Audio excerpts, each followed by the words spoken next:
GM. Welcome to another episode of Web3 Academy, your trusted source for useful and legitimate Web3 information so you don't fall behind in the internet revolution.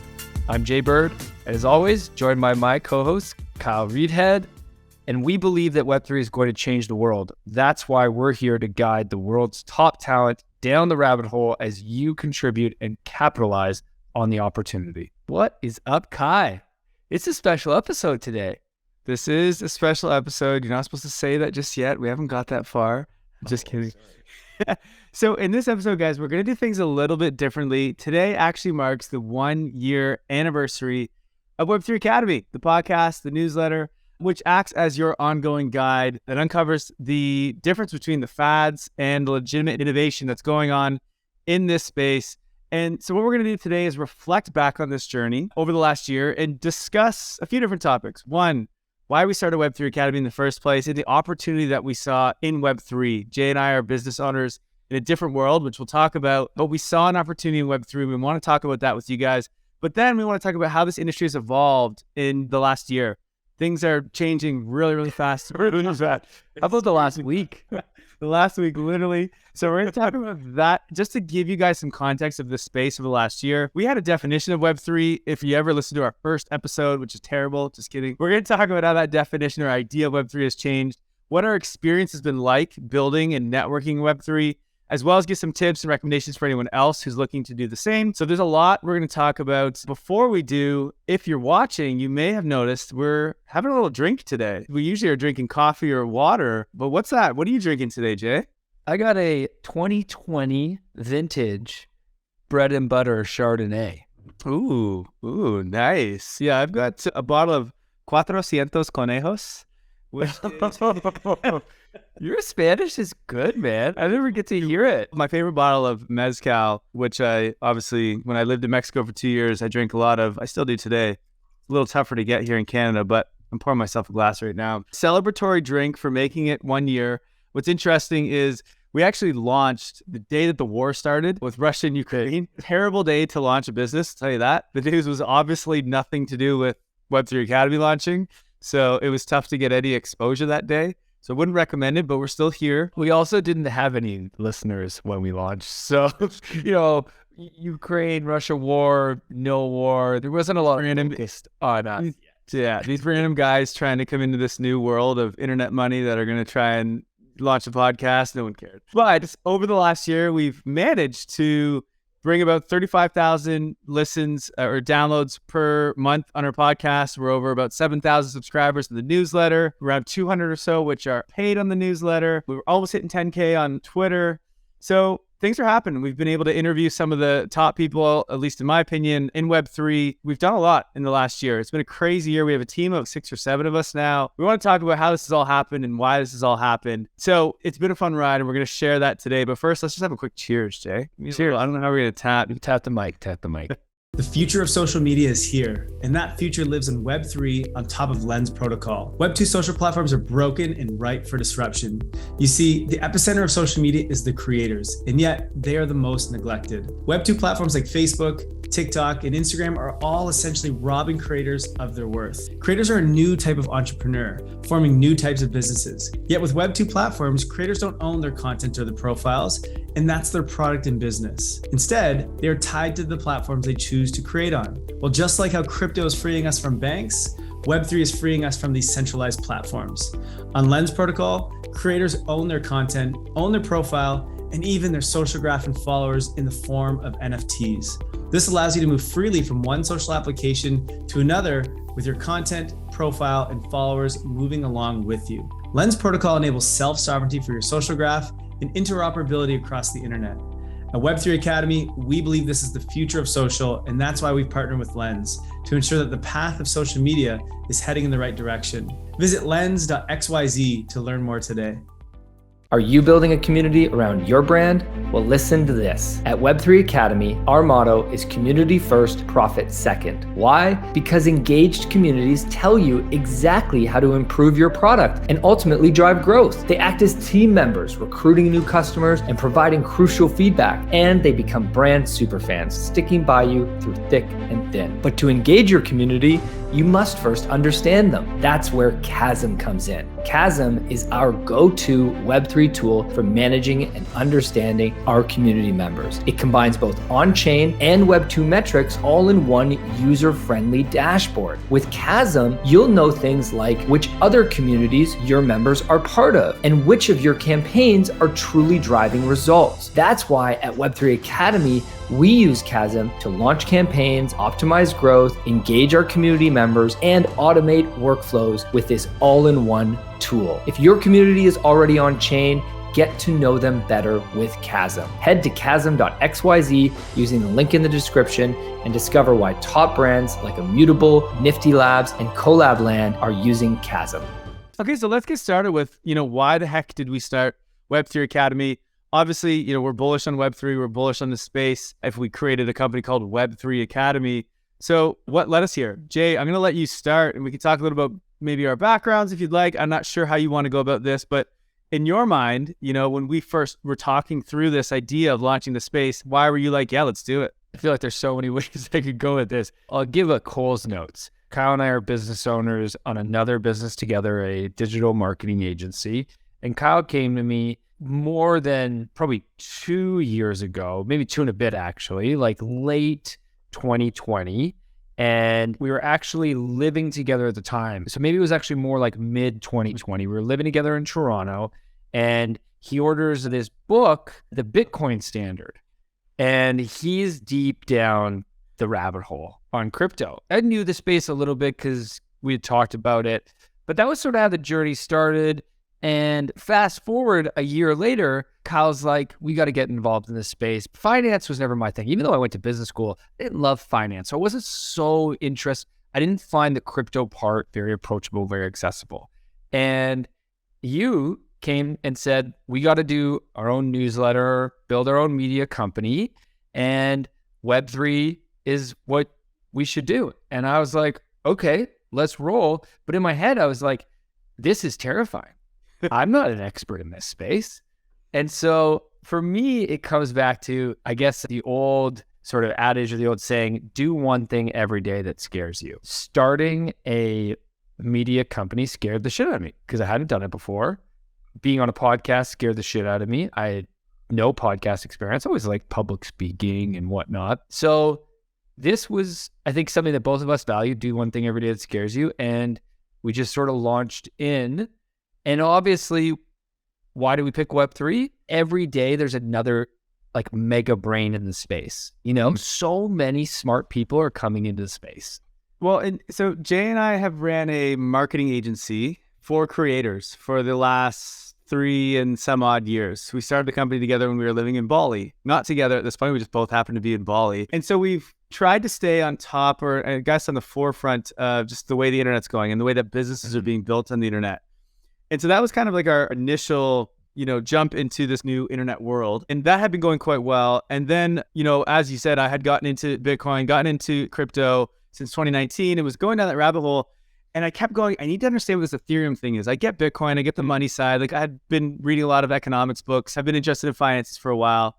And it wasn't until I saw Bankless content and I was like, that's what allowed me to learn about Ethereum and really understand what was going on. And after that rabbit hole, I was like, whoa. Okay, this is going to change the internet. And that's what really excited me. It wasn't this is going to change the way that we deal with money.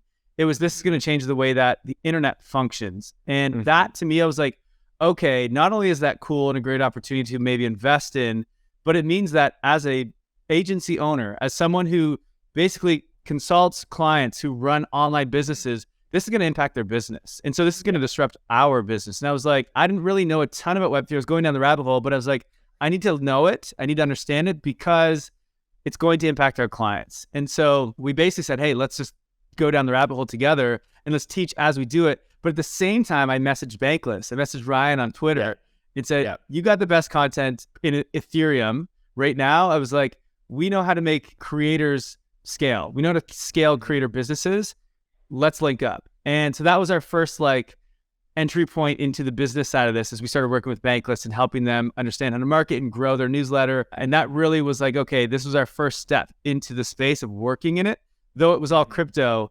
And we actually got a bunch of crypto clients at that point who were talking about investing in crypto, but no one was really talking about how this was going to revolutionize the internet, the Web3 side of things. And so that's where I think we really said, okay, there's a gap in the market.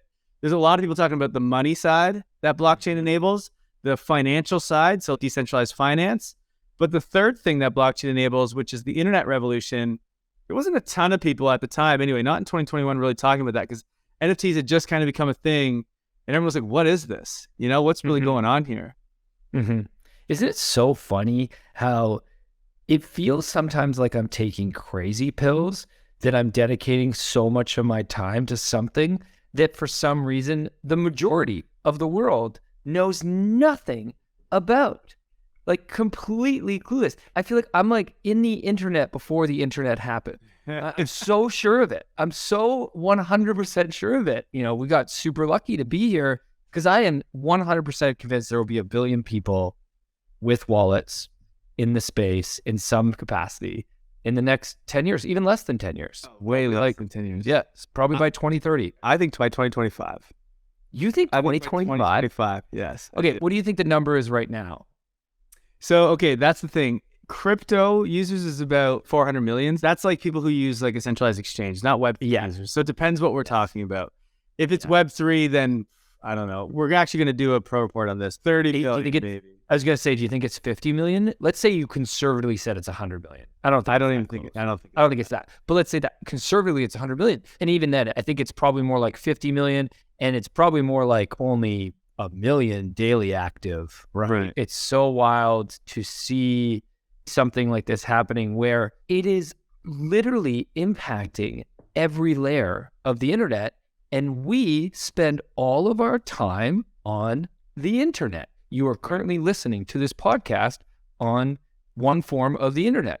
Imagine you could have ownership of this podcast. You know, there's so much we could do because of blockchain. It's going to change so much. And I think that's what we recognize. We didn't know how, I think, at the time, but we were like, we got to figure it out.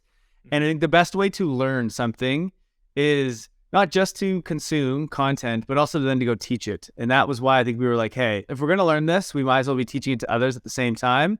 And then we can also turn that into a business. Why not? It makes complete sense if we think this is the direction that the internet is going to go, which I think we did. For me anyway, I'm super, super, super glad that we've done this. It's been an amazing experience so far. I mean, it's tell by learning and understanding of this so much. To write allows me to like really put my thoughts down, right? And understand the things that I'm consuming to then discuss here on podcasts, whether it's with you or with other experts in the space and other founders.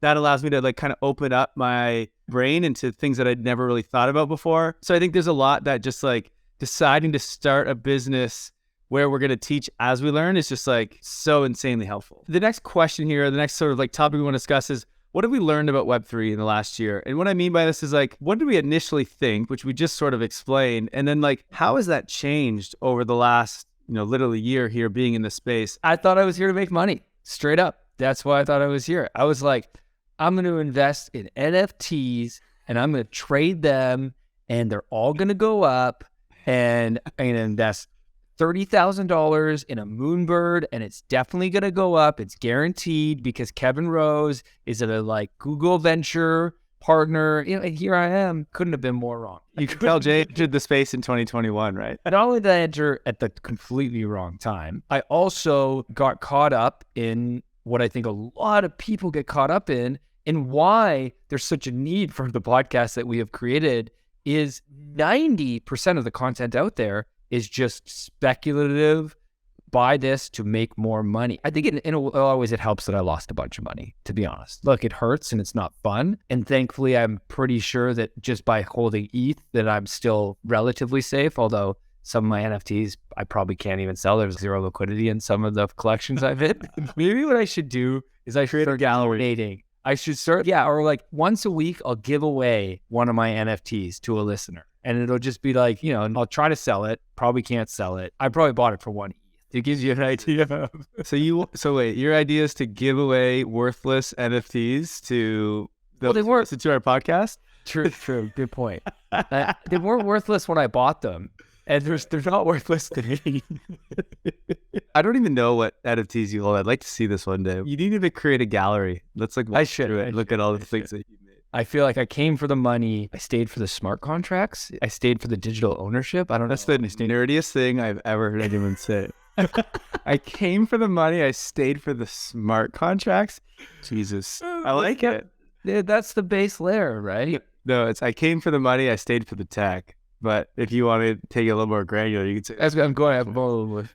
Tech is so broad. oh, that's so funny. I just want to reiterate on why we got into the space is we said that we started working with Bankless, a bunch of others actually in the crypto space. And we noticed that there was a lot of people talking about how are we going to start using this stuff in business? What of this stuff is actually sustainable? Other than just investing in it, how is this going to change the way that we actually interact with the internet?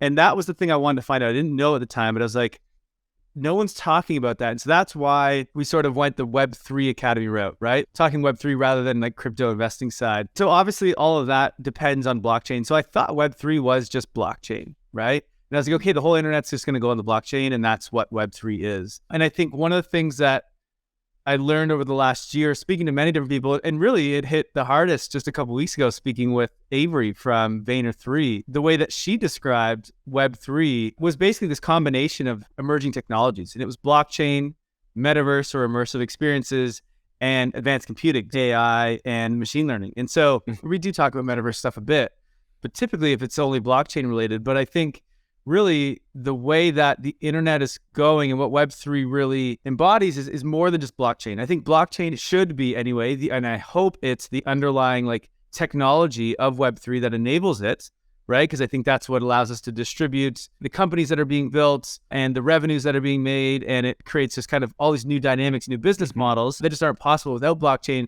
But I think there's so much more, like what's happening with AI. I think that's all part of Web3. I think what's happening with metaverse, with Roblox and all these things where there's these new experiences, like what we talked about with the NFL, creating this new experience to watch the game and the halftime show. Yeah, through the metaverse. Like this is all part of Web3, which is just basically this new immersive experience online. It's the next iteration of the internet, and it's going to consist of so many things.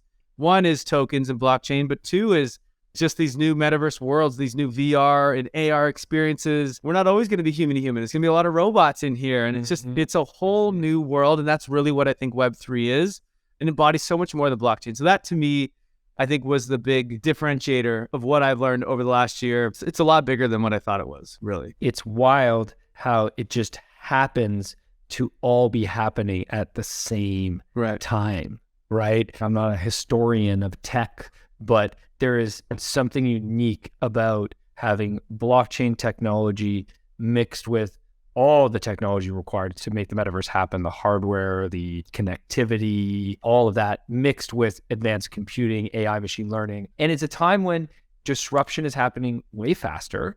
And if you don't keep up, you will fall behind. You and I have that feeling, and we're living and breathing this, right? So I can only imagine our listeners, that's really what we're here for, is to make sure that you can stay on top of it in whatever way you want to use it, whatever way you want to jump in and participate.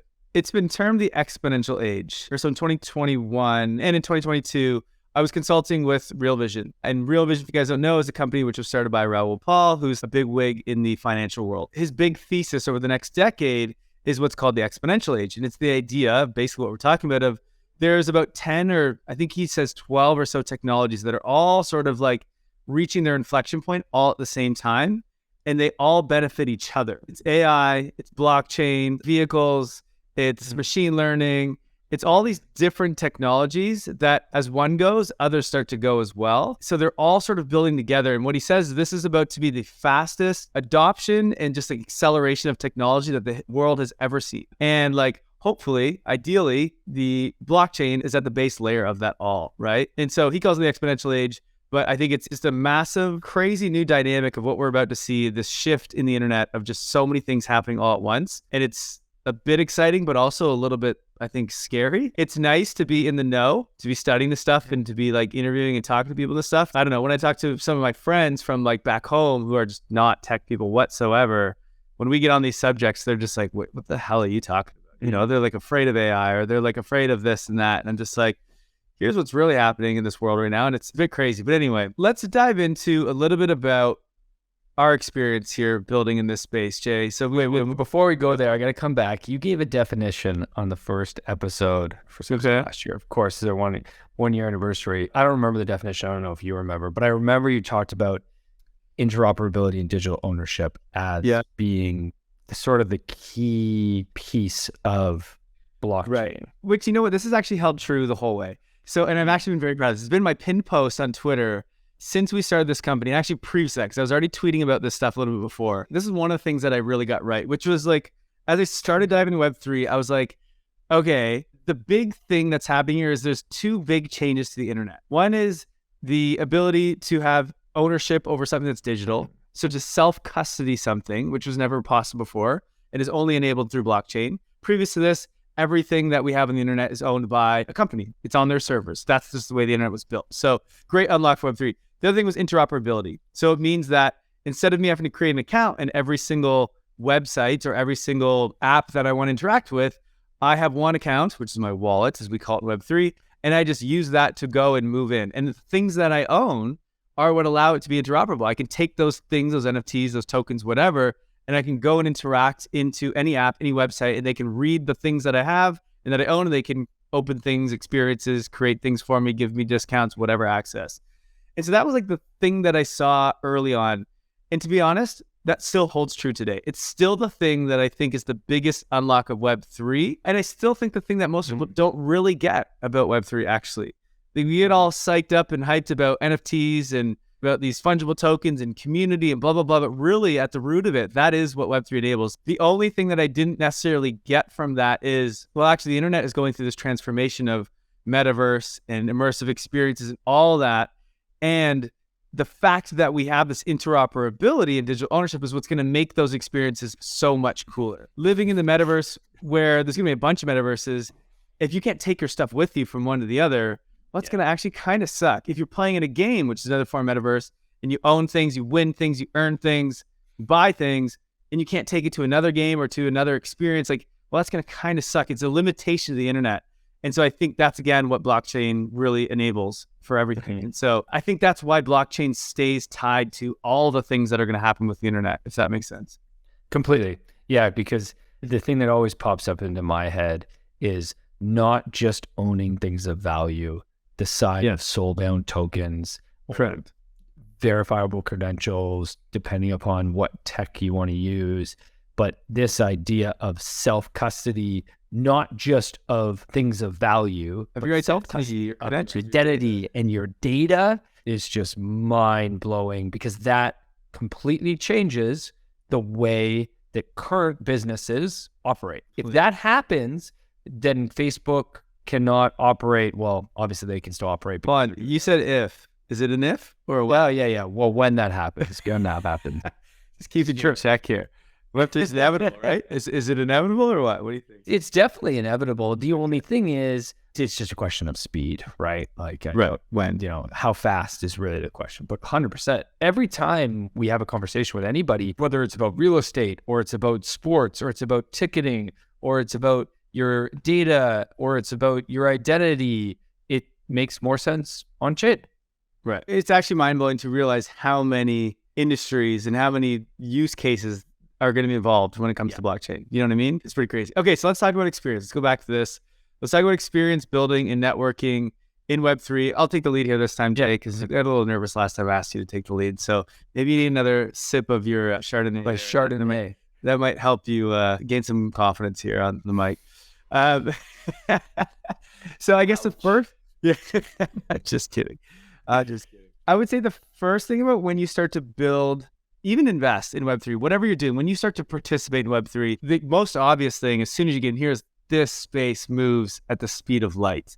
It is unbelievable to see like how fast the technology is coming out. If you've been following the NFT marketplace wars, then like you just see the things changing at just week by week. I wrote a report for Pro that's coming out tomorrow when we're recording this. It'll already be out by the time you hear this. I have had to go back in and update this freaking report like 4 times in the last week because things keep changing. It's starting to annoy me. I just want to get this report out so I don't have to anymore. It's actually nuts.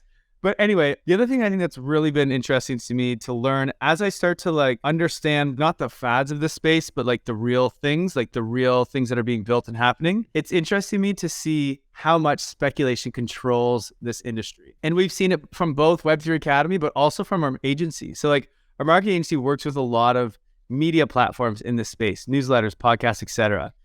And their numbers and their revenues are impacted so much by the price of these damn tokens. It's unbelievable. And what's funny because the space has not stopped innovating and growing, but what's happened is the macro environment has changed. And so the assets are worth less. And what's hilarious to this is there's all this still excitement if you're in Web3. There's so much innovation, yet so many people stop paying attention to the space just because interest rates went up and the government stopped printing money.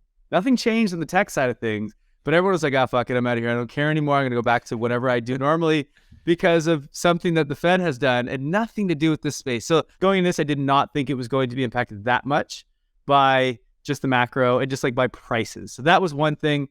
The other thing that's really stood out to me is because Web3 is still so new, it's so easy to network in this space. It's so easy to speak with people who are otherwise very high profile and you probably should not have the right to speak to, but you do. People aren't trying to compete with each other. They're not trying to like steal market share, except for if you're an NFT marketplace right now. Whatever everyone's trying by Chardonnay. Yeah. What everyone's trying to do is grow the pie together, grow the bigger thing. And so it's like you can speak to any founder, any CEO, builder, any writer, any whatever, because everyone's just like, yeah, let's network, let's learn, let's grow, let's think, let's toss ideas to each other. And so there is no better opportunity to be in building in Web3 than right this very moment, because you can go in any Discord you want for any protocol and speak to someone from that company. You can DM someone on Twitter and there's a very high chance that they're going to answer you. Like in Web2, you can't go and just DM Facebook and be like, hey, I want to talk to you guys and see like, what are you thinking? Possible. Yeah, what are you thinking about launching next week, Mark? Like, he's going to be like, no. But you can do that of like, hey, Stoney, hey, Lens, what are you guys up to? You absolutely can. We've done it. That's not going to stay. And I think right now we are so lucky. And anyone who's in the space listening to this podcast right now, you're so lucky to be in the space and have these opportunities. So don't waste it. I don't know how much longer it's going to last, but it's not going to last. I love to use a party as an analogy. If you're having a party, let's say, you're having a house party. We're having a party. We're having a party right now. It's just the two of us. That's not the analogy I'm looking for. I'm looking for, you're having a house party. You want to invite 100 people. I guess that's a pretty big house party. But let's just say it's 100 people that you want to invite to your party. Maybe it's at a bar. Jay used to have house parties bigger than. And if it's, I used to have house parties 100 people. That's for sure. I wasn't sure about that. You know. The thing that you all have in common, that there's only maybe 2,000 people that have that in common with you, then like you kind of invite everybody because only 100 people will show up, right? But if the whole world has this one thing in common with you, they all want to attend your party, well, then all of a sudden you actually flip from being inclusive to being exclusive. And right now, Web3 is still a very inclusive space because Kyle said all ships rise with the tide currently. This happens in any new industry, right? In any new industry, it goes through that beginning stages when it's only early adopters. And so there is so much more yeses, so much more willingness to participate, to contribute, to collaborate. And that is something that you and I have really felt in a big way, which, it's not going to be the same in 5 years. And let me say this, it doesn't mean that you need to be working full time in Web3 to take advantage of that. Like Kai, you said, you could join a Discord server and just be a community member. You could start creating content, writing a Substack, developing Twitter content, and through that, you will pick up followers and fans because the space is still so small. So don't feel like if you're sitting there at home being like, well, I don't have the time to go full time with her. I got a job. Don't feel like you need to. Just participate in a meaningful way. Contribute, I guess I would say, more than participate. Right. Contribute, and you'll be able to rub shoulders with people that 5 years from now will be leading the space in big ways with big budgets that you now have a personal connection to. And we all know relationships can take you so far. Absolutely. So let's talk about a little bit of additional tips and recommendations. You kind of just hit on them, to be completely honest. which is just get involved, right? Like if there's one tip, it's if you're listening to the podcast or you're reading our newsletter, that's great. My biggest tip is just learn as much as you possibly can right now. Like study everything you can. But I think get involved. Go and get a wallet, interact with these things, play around with them. Like you said, create content, do these kind of things because it's going to help you learn. It's going to help you potentially gain a following. It's going to help you network. My biggest advice right now for anyone, whether you're building a business or not, is one is to network, right? Just go talk to as many freaking people as you possibly can. There's just no better opportunity right now than that. And then I think the other thing is start investing, put your money where your mouth is. And the only reason I say this is not because like you're going to become a millionaire from this. You're actually probably not, right? Like look at you say, okay.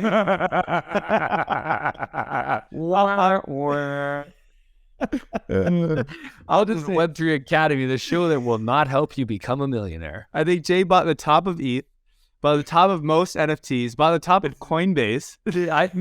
I bought I specifically told him don't buy Coinbase when it goes IPO. I bought the top of the IPO of it, not even a token, just the stock. Wait, so are you down on Moonbirds, Jay? Is that down right now? Yeah, now I'm down. Only in the last month, though, I did drop below. Yeah, I bought my Moonbird for 8 ETH, and now it's at like 6, 7 floor. So, but I did get into oddity, which is probably, anyways. Right, you got some, okay. So anyway, the point is this is the thing I learned when I very first started investing is you're never going to really learn this stuff until you put your money into it. Once you put your money into ETH, you will study ETH like you've never studied before. Once you put your money into Solana, you'll study Solana as you never studied before. If you really want to get what's going on in the space, buy some NFTs, buy some ETH, play around. Look, you're probably going to lose money. So don't invest like a ton of money, but put some in, enough that it's going to make you want to figure this stuff out because that's going to give you the best advantage to really like dive all in. So I think network now, invest now. And look, if you already have an idea to build something, do it. The thing to realize is this thing is so small. What did we say? There was a couple like 30 million, maybe 50 million people in this space. You know how small this stuff is? Like these NFT marketplace wars right now, it's crazy because ultimately they're fighting over like a couple 100,000, maybe 1 million people, not even. In 2 years from now, 3 years from now, they're going to be fighting over hundreds of millions of people. They're fighting right now for no reason because this pie is about to grow so much. So like if you have an idea, even if someone else is already doing it, just freaking go launch it because there's tons of room to spare here as this thing grows. That's my big recommendation. When we've been saying doers for a long time, just go do something, you know, because it's going to be worth it in the end. I don't know if you have anything else to add to that. Otherwise, we're going to get to our last topic of the conversation, Jay. Yeah, the only thing I would add is just make content. Let's say you don't have any money to invest or it's so minor that it doesn't feel meaningful to you. Make content. Figure out a platform that you love, whether it's a Web 2 platform or a Web 3 platform, and just start making content, not even for others, just for yourself. Do it for yourself. And the reason you need to publish it is because you will take it more seriously if you publish it. If you just write in your diary every day or, you know, write in the Notion doc, you need to take that next step of putting it out into the public. It's amazing what the feeling of just putting something out there, it's a really good feeling. And so, well, you get feedback if you start to publish stuff. You get feedback and you get noticed. That's how you're going to get a job. That's how you're going to start networking, is by creating content. That's what I started doing, is just started talking about Web3 on Twitter and just started growing, you know?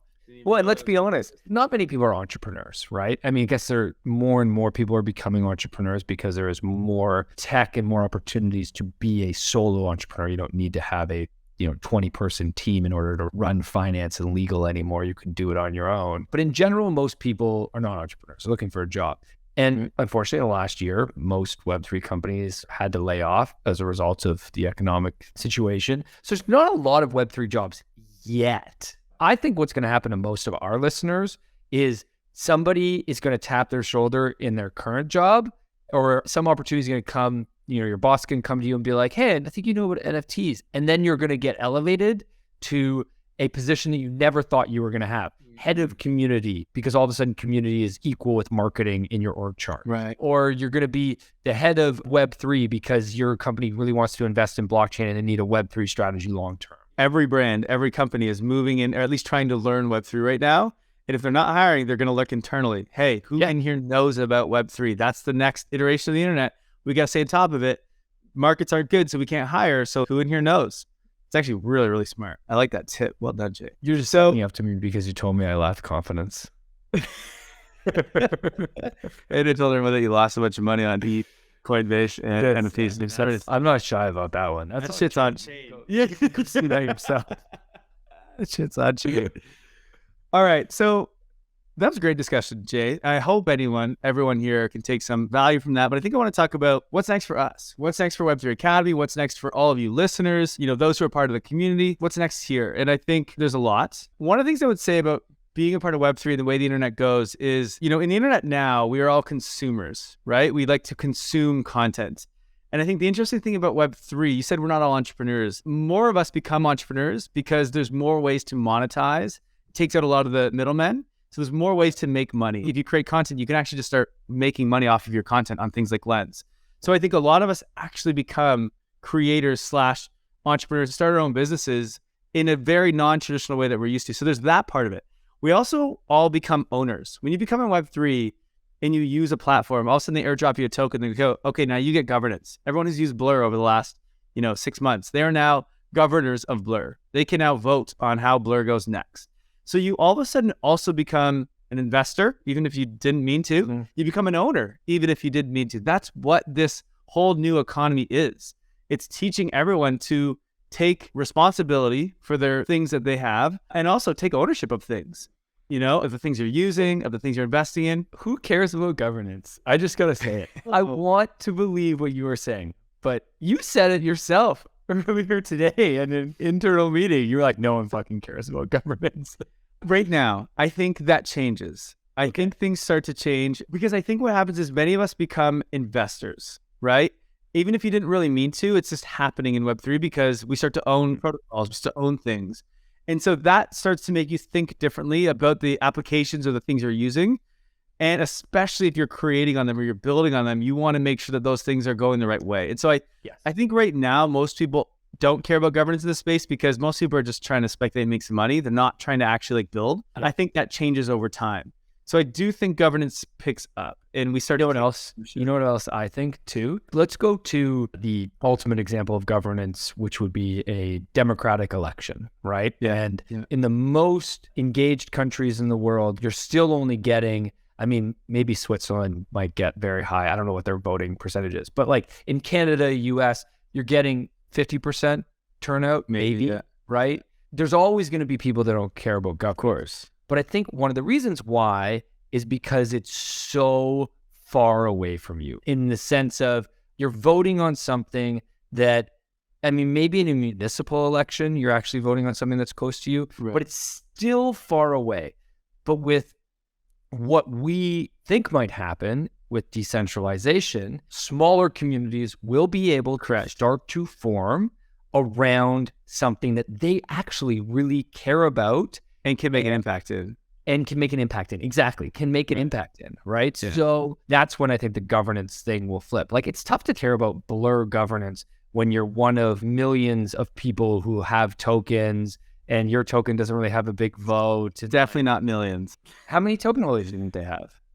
I don't know. I haven't looked at this on chain. Probably should actually, but I would bet it's no more than, well, no. So here's the problem. People gamed it and probably made a bunch of wallets. You'd have to, right. Yeah. But in terms of actual humans, I'm going to say it's looking at 100,000 because there's only 50,000 people using Blur a week. We'll see, but I'm going to say 100,000.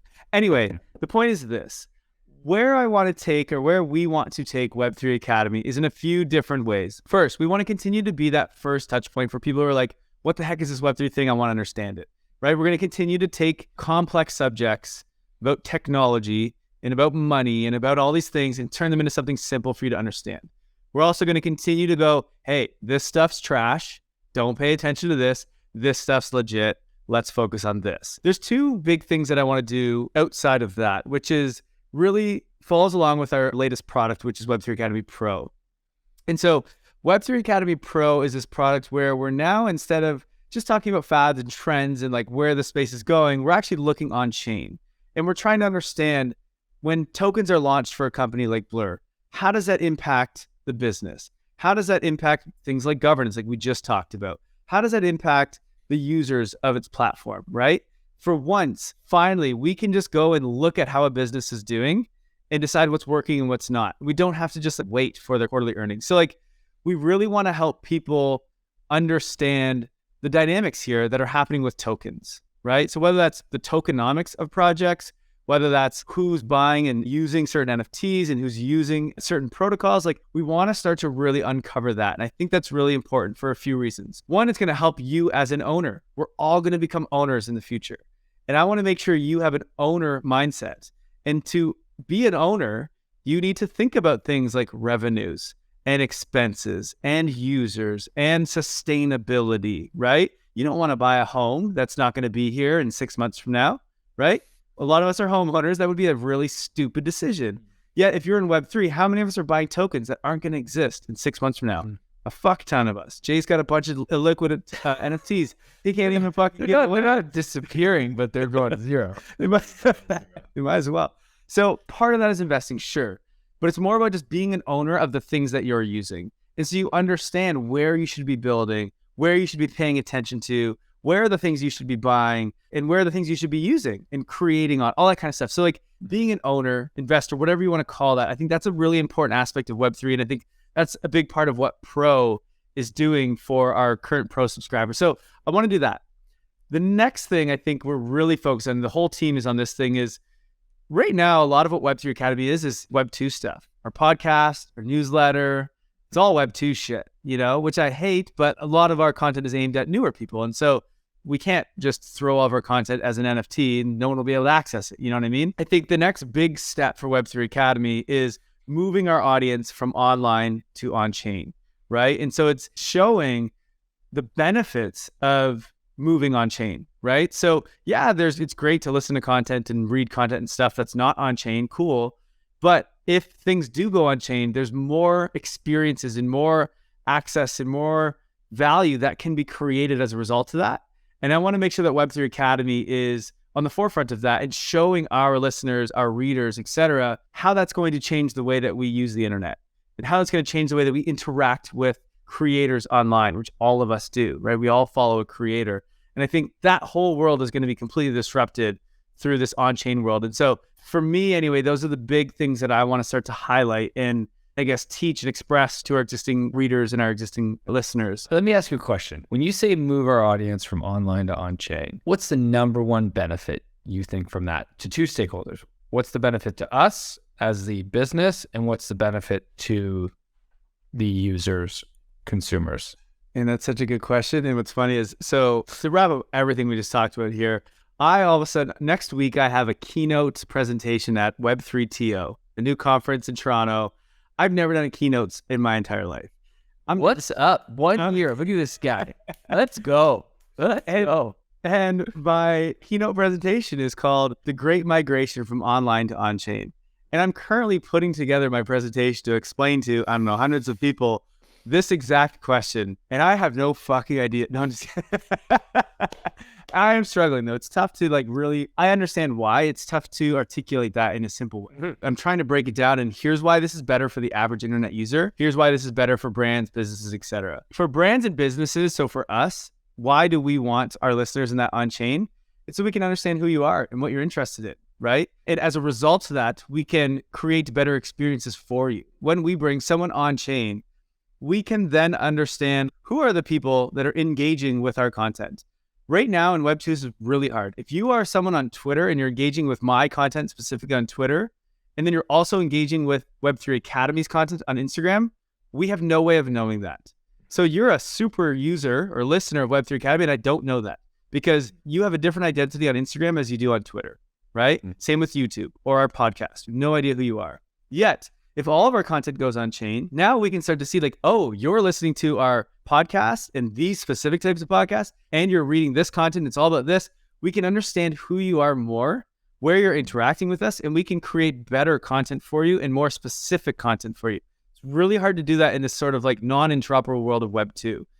Then we can also create better experiences for you as a result of that. We can give you partnerships. So the other thing we can do is we can look of those that collect our podcast NFTs or our article NFTs, what other communities are they interested in? Oh, they also all like Lens? Cool. Let's give them some access to Lens or some benefits to Lens. Or they also I don't know, Moonbirds? Okay, let's get them in discount to a Moonbirds conference. Totally. We can start to give you guys better things. Shout out to Chasm, one of our sponsors, that will help you allow us to do this. This is how we are doing this currently. We are able to see our pro NFT holders, what else they hold, what other communities they're a part of. Because as you said, Kai, if you're a brand or a business, collaboration and partnership is one of the best ways to grow. It's one of the best. Right. But also a great way for us to provide some value to our listeners, right? If I know what you're interested in, I'll go do that. And now some people are like, well, this is very scary. You know so much about me. And here's the thing. I know about your wallet. I don't know about you. Okay. Facebook, the way Web2 does it, they know about you. Okay. And they can tie that to you, your name, your email, your bank account, right? To your address.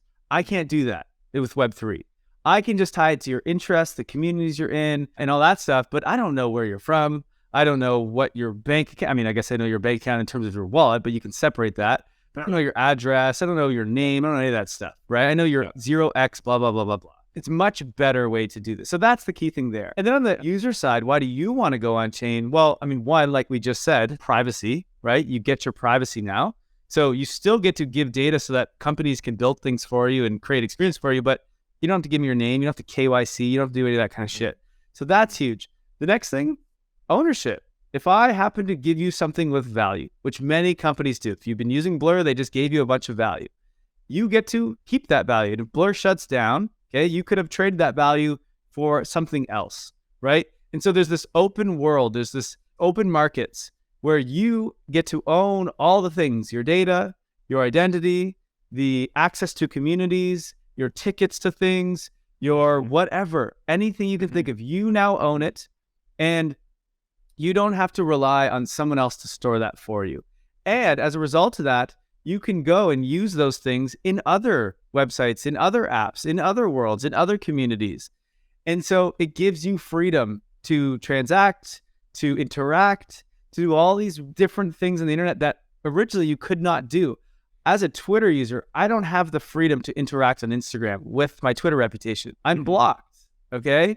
And maybe I have a great Twitter reputation. I want to go and use that over on Instagram. I cannot do that. And so you want to be on chain because it just unlocks a whole new world for you and gives you so much more. Yeah, well said. You nailed that. You really stepped up to that question. That was on the spot. That wasn't in the brief. That's not in the that wasn't the show. That was all the mezcal. That was all the mezcal talking. Well, my presentation's at noon, 12 o'clock. So I don't know if I'm going to have some mezcal. It's 5 p.m. somewhere, bro. I guess so. I guess the one last thing I think, Jay, you were talking about this today in one of our meetings of where we want to take our content. And actually, those listening, I'd love to hear if you actually care about this, is we talked earlier about how we talk a lot about just blockchain specific stuff of Web3. There's also the whole idea of AI and metaverse and immersive experiences. And we don't typically go down the rabbit hole of that stuff. Curious if that's something you guys actually like or want to learn about, or if you'd rather us stick to the ownership economy is what I like to call this, the blockchain side of things in Web3. So either hit us up on Twitter or join our Discord and let us know there. We'd love to know if that's like an area that you want to learn about. I guess one last thing, if you want to follow along and really understand how to be an owner, an investor, a builder in this space, if you want to see us bring people online on chain, the best way to do that is to go pro. And so I'm going to shill real quick here, but go pro because that's where you're going to get the deepest, darkest stuff that we're doing. If you really want to understand it, that's where Jay and I are putting our most effort right now in terms of looking on chain and bringing people on chain. Our non-pro related stuff, so the stuff that's not paywalled, is more for the average person that just wants to kind of understand where the space is going. But if you want to get to the nitty gritty of it and see how businesses are really doing in terms of their revenues and how tokens are actually working and what tokens actually make sense and all that stuff, going pro is the best place for that because that's where we really dive into it all. All right. So after the shill in our regular interviews, we go on to the speed round. This also wasn't in the brief, but I'm going to speed round both of us right now, Kai. Okay? Okay, let's do this. Great idea. Yeah. Okay. What's an NFT you'll never sell? An NFT that I'll never sell. I think there's two. And I'm surprised more people on our podcast don't say this. My ENS NFT, KyleReed.eth. I'm never going to sell that 100%. The other one I think is Sky Club, my Sky Club NFT. Oh, yeah. I've really enjoyed it. We've had Jeff on the podcast a lot, and I've really enjoyed what they've been doing. And because I am obsessed with media platforms and Web3, and Jump has really been the leader of doing a native Web3 media platform. It's been really cool to watch that all unfold. I love the access in the Discord there and stuff, but just out of respect for Jeff and that community, I think I'll never sell that. What about you? What's an NFT you'll never sell? I'll sell them all. Somebody give me a call right now. You gotta get back in the greed. You can have them all. They're all for sale. I heard it. I'll sell my fucking Moonbird, my Oddity, everything I went deep on. I want out of NFTs. I just want to hold these. I don't want NFTs anymore. Jay needs some liquidity. He's having a baby. Yeah, no kidding.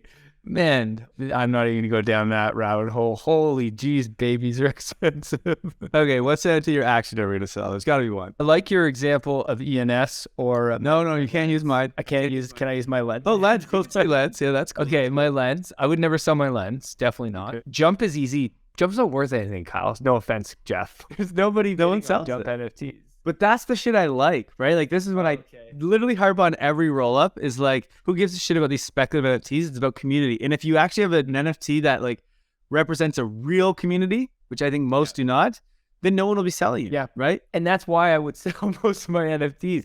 Because to me, they represent investments, not community. You know, even Moonbird, which is probably my most active community, it's not the deep community that even Jump is more of a community feeling. It actually makes the point of free NFTs to start your community is a much better way to start than a paid NFT, because then you get people like you, Kyle, not people who are here to trade and here to speculate. Next question, a must-read book. I have two books that are probably my favorite books that I've read multiple times.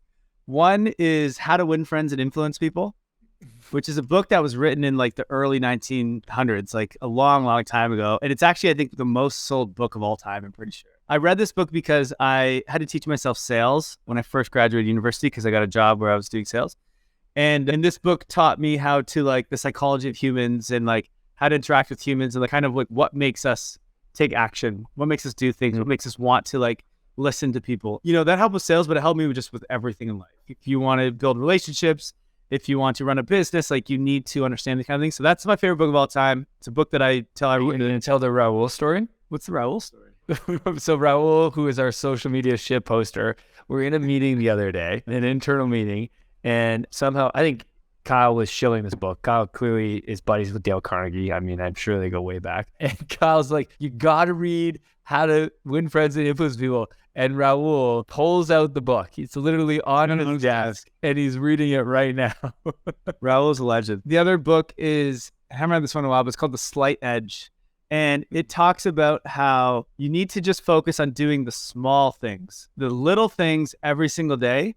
If you can consistently accomplish little tiny things, those are what add up into the big things. Most people, when they see someone with, Mark Zuckerberg launch Facebook or whoever do all these like amazing things, that doesn't happen in one day. And you can't control what happens over a year, 10 years, whatever. You can control what you do in this very moment, right now. It's another book, I forget what it's called, but they talk about 1% better every day. If you can do those little things, this one little thing, it's simple, and you just do it every single day, just get better at those things and complete those little small things, then you will compound and get better and better. And that's when the big things happen over time. The key word there was complete. If you complete things, right? You do. Just get it done. Just do. Even if it's shit, do. The only businesses that don't produce relative shit in the beginning are the ones that go and get VC funding and are, backed by some entrepreneur who already started something. But most of us hustlers out there, we're not very good at what we do in the beginning. But it doesn't matter. Don't let perfect get in the way of progress. Yeah. And you're going to ask me the tough-ass billboard question next, and I want to say that could be it. Well, yeah, you're right. I'll give you a sec to think about it. No, you got to give me your book first. I'm going to give you a book. Calm down. Jeez, getting feisty over there with that mezcal. Okay, must-read book for me is, I'm not going to go the business tech route, although there's many books that pop to mind on that side. I'm going to go with The Untethered Soul, which is more of a spiritual book. And a book that helped me a lot in my spiritual journey. Who are you talking to? Is there somebody in your... Oh, I was just looking at my bookshelf. I think I have that book. It's a great book. Oh, okay, nice. I thought you looked behind you. I was like, you live alone, man. You're talking to your invisible friend? Yeah, The Untethered Soul, spiritual book, helped me a lot in my journey. I've dealt with depression and addiction. Not something I've ever really talked about on the podcast, but not something I'm shy to share.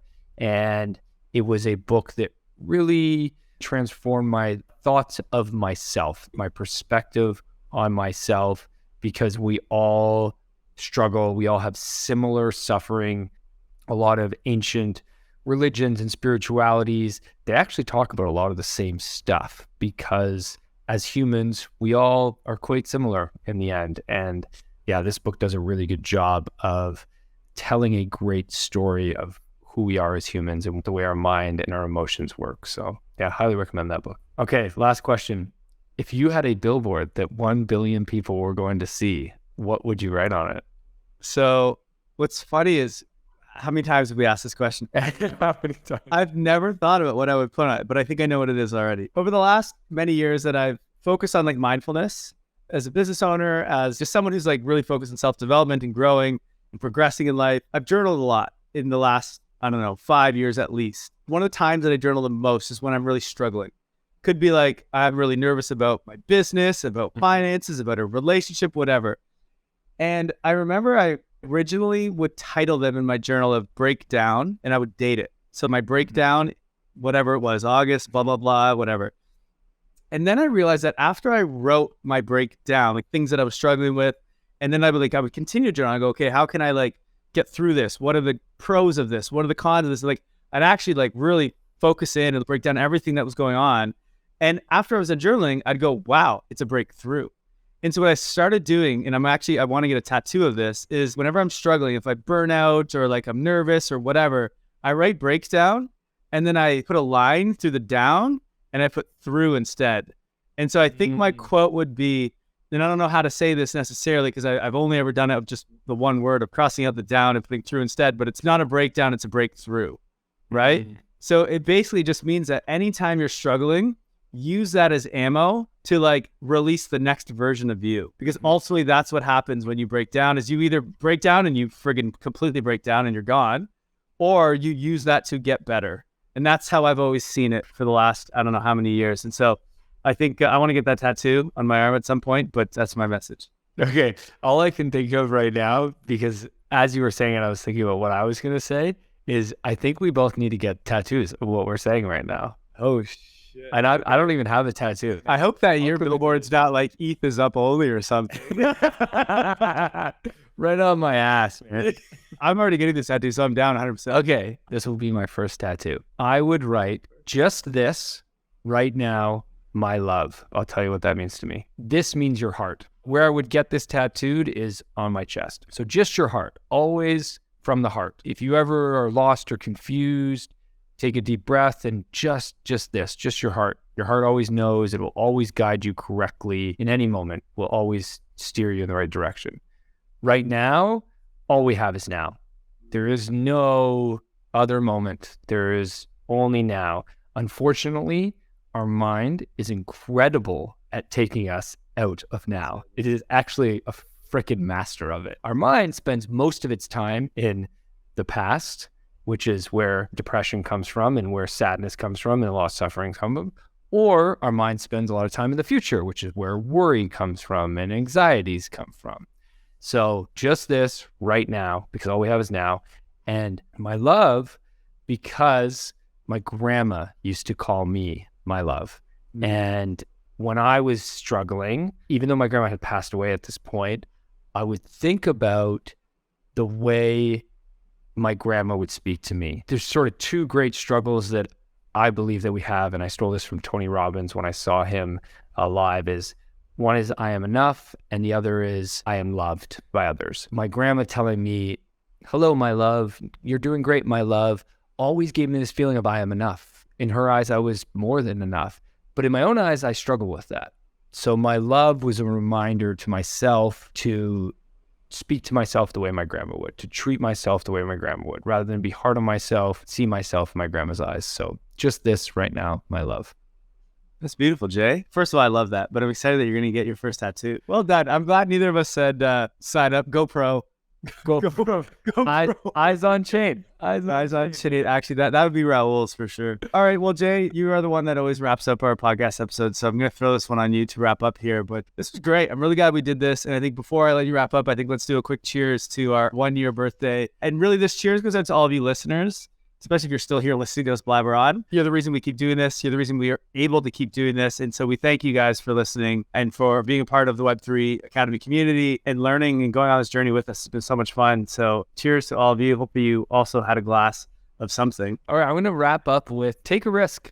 Everybody out there, take a chance, take a risk. This is not financial advice. I don't mean financially. Did that? I guess I always forget in our space it sounds financial. No, not financially. But anyway, just get out there, put yourself out there. And the reason I say that is because I think that's our mentality this year.